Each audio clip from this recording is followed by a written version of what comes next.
ही सुसज्ज इमारत आहे खालापूर पंचायत समितीची। पंचायत समितीला सुसज्ज इमारत असावी अशी मागणी गेल्या कित्येक वर्षांपासून खालापूर वासीय आणि पंचायत समिती कार्यालयातील कर्मचारी करत होते। मात्र या ना त्या कारणामुळे त्यांच्या मागणीकडे दुर्लक्ष सुरू होतं।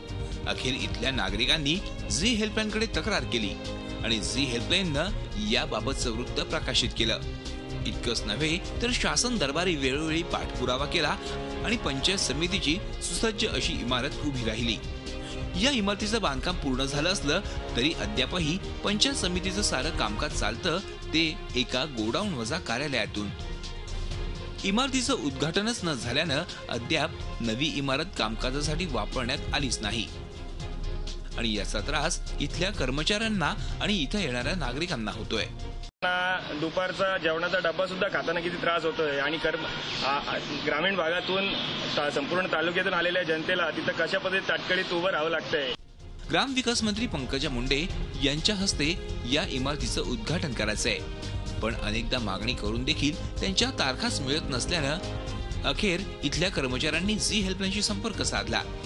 केवळ उद्घाटनाअभावी इमारतीचा वापर रखडल्याचं कळताच झी हेल्पलाईनच्या टीमनं तातडीनं पंचायत समितीचं कार्यालय गाठलं। कोंबड्यांच्या खुराड्याप्रमाणे अधिकारी आणि कर्मचारी इथं काम करत होते। कागदपत्र ठेवायला जागा नाही, पिण्याच्या पाण्याची सोय नाही, वीज गेली तर जनरेटर नाही, त्यात स्वतंत्र शौचालय नसल्यानं महिलांची सर्वाधिक गैरसोय होत होती। या ठिकाणी जे गोडाऊन आहे त्या गोडाऊनमध्ये आमची जी अवस्था आहे ती अवस्था पूर्णपणे त्यांच्या कानावर आम्ही घातली, पण त्यांच्या काही कारणास्तव त्यांना वेळ मिळाला नाही आणि लवकरच वेळ देण्याचा प्रयत्न त्या करतील अशा आशेवरती आम्ही आहोत। महिलांची बाथरूमची, गाड्यांची पार्किंगची सगळी जरा अवस्था खराब आहे, त्यामुळं खूप अडचण निर्माण होतात। फेब्रुवारीमध्येच नव्या इमारतीचं बहुतांश काम पूर्ण झालं होतं।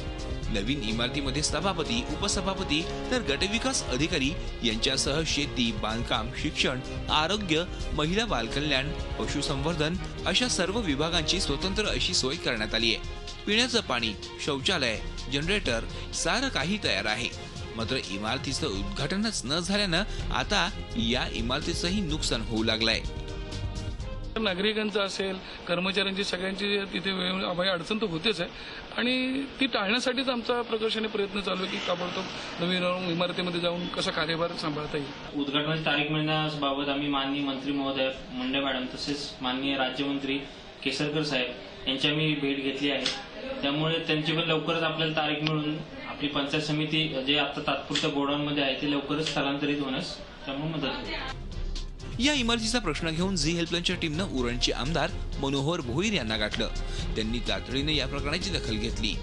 जुलैच्या पहिल्याच आठवड्यात ग्रामविकास मंत्र्यांच्या हस्ते इमारतीचं उद्घाटन करून इमारत वापरास खुली करू असं त्यांनी सांगितलं। जुनी इमारत ही अतिशय जुनी झालेली आहे, माहिती आहे आम्हाला। 4 ते 11 जुलैच्या दरम्यान उद्घाटन व्हावं यासाठी मी मंत्री महोदयांना स्वतः प्रत्यक्ष जाऊन विनंती करणार। गेल्या 5 वर्षांपासून या इमारतीचा पाठपुरावा झी हेल्पलाईन करतेय। या पाठपुराव्यामुळेच पंचायत समितीसाठी नवी इमारत उभी राहिली। मात्र केवळ उद्घाटनाच्या क्षुल्लक कारणामुळे इथल्या कर्मचाऱ्यांना ही वास्तू वापरता येत नाही। त्यामुळे अशा प्रशासकीय वस्तूच्या वापरासाठी खरोखरच उद्घाटनाची गरज आहे का असा प्रश्न उपस्थित होतोय। अमोल पाटील, झी मीडिया, खालापूर, रायगड। झी 24 तास रहा एक पाऊल पुढे।